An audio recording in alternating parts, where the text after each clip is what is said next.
So hey guys, welcome back to our BM offers YouTube চ্যানেলে। আমরা চলে এসেছি আজকে একটা নতুন ভিডিও নিয়ে। তো বন্ধুরা, আমি আছি আপনাদের সঙ্গে বিক্রম। আজকের এই ভিডিওটাতে আমরা আলোচনা করব যে আমরা আমাদের ফোনের শাটারে যে সমস্ত রঙগুলি রয়েছে সেই রঙগুলি কিভাবে চেঞ্জ করা যায়। এছাড়া আপনার বিভিন্ন অ্যাপের যে সমস্ত রঙগুলি রয়েছে কিন্তু সেই রঙগুলিকে আজকে আমরা চেঞ্জ করে দেখাবো। তো মনে করুন আমি এই সেটিংয়ে চলে এলাম। সেটিংয়ে চলে আসার পর এই যে আমার বিভিন্ন অপশনগুলি রয়েছে, এখানে কিন্তু বিভিন্ন কালার রয়েছে। এই কালারগুলি কিন্তু চেঞ্জ হয়ে যাবে। এই যে মনে করুন এখানে রয়েছে একটা সবুজ রং, নীল রং, তারপর লাল, হলুদ, বিভিন্ন রকমের কালার রয়েছে। এই কালার কিন্তু চেঞ্জ হয়ে যাবে।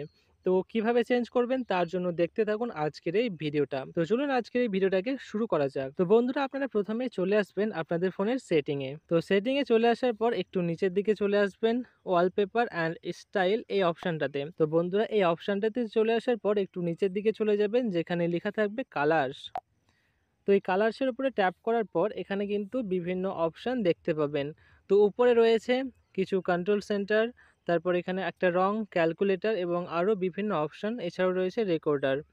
তো এই যে অপশানগুলি রয়েছে বা এই যে অ্যাপগুলি রয়েছে বা থিমগুলি রয়েছে, এগুলোর কিন্তু রং আজকে আমরা চেঞ্জ করে দেখাবো। তো মনে করুন আমি আজকে এই শাটারটা নামালাম এবং শাটারটা নামানোর পর এখানে যে থিমটা রয়েছে, থিমের যে রংটা রয়েছে সেটা হচ্ছে একটু সবুজ টাইপের। তো এই সবুজ রংটা কিন্তু অন্য রঙে চেঞ্জ হয়ে যাবে।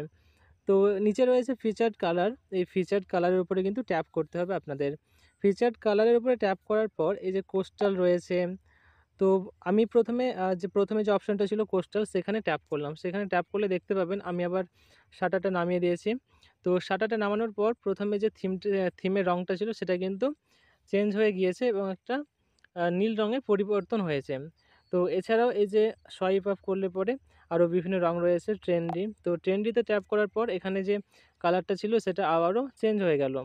তো তারপরে আরও একটা কালার রয়েছে ক্লাসি, সেটাতে ট্যাপ করার পর আবারও যে কালারটা রয়েছে সেটা কিন্তু আবারও চেঞ্জ হয়ে গেল। তো এইভাবে কিন্তু আপনাদের যে শাটার বা যে নোটিফিকেশান সেন্টার রয়েছে সেটার রং বা সেটিংয়ের রং কিন্তু আপনারা চেঞ্জ করতে পারবেন।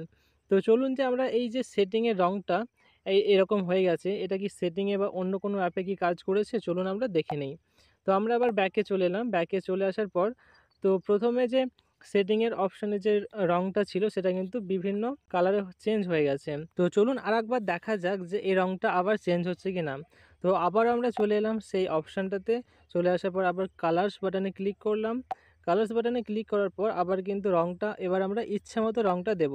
তো ইচ্ছামতো দেওয়ার জন্য আমি প্রথমে এই লাল রংটাকে বা একটু গোলাপি টাইপের রংটাকে চুজ করলাম। তো দেখতে পাবেন যে শাটারটা নিচে নামালে পরে রংটা কিন্তু সেই রংটা চেঞ্জ হয়ে গিয়েছে। তো চলুন আবার আমরা সেটিংয়ে চলে আসবো। তো দেখতে পাচ্ছেন সেটিংয়ে যে সমস্ত অপশানগুলি রয়েছে সেটার কিন্তু রংটা চেঞ্জ হয়ে গিয়েছে। তো বন্ধুরা, আপনারাও কিন্তু একইভাবে আপনাদের যে সেটিং রয়েছে বা বিভিন্ন কোনো অ্যাপ রয়েছে সেই অ্যাপের কালারগুলোকে এভাবে কিন্তু ঠিক একই রকমভাবে চেঞ্জ করতে পারবেন। তো বন্ধুরা, এটা ছিল আজকে একটা ছোট্ট ভিডিও। যদি ভিডিওটাকে ভালো লেগে থাকে তো অবশ্যই ভিডিওটাকে লাইক করুন এবং এরকম আরও নতুন ভিডিও পেতে চ্যানেলটাকে সাবস্ক্রাইব করুন। দেখা হচ্ছে এমনই কোনো নতুন ভিডিও নিয়ে। ধন্যবাদ।